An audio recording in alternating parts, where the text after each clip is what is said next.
Hello Tech Explorers, want to delete your Telegram account? I'll show you how to do it in just few steps. Let's go. Telegram does not allow direct account deletion from the app, but you can do it through the official website. So open your browser and type in Telegram deactivation page. Tap on the official link to go to the deactivation page. Here, enter your phone number with the country code, then tap next. Telegram will send you confirmation code via the app.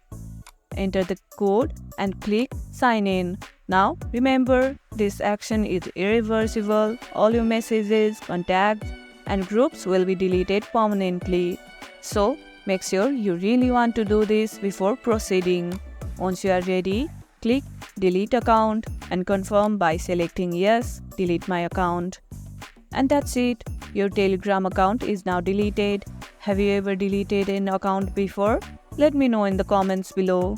If this tutorial helped, don't forget to like, share, subscribe and drop a comment below. Thanks for watching and I'll see you in the next video.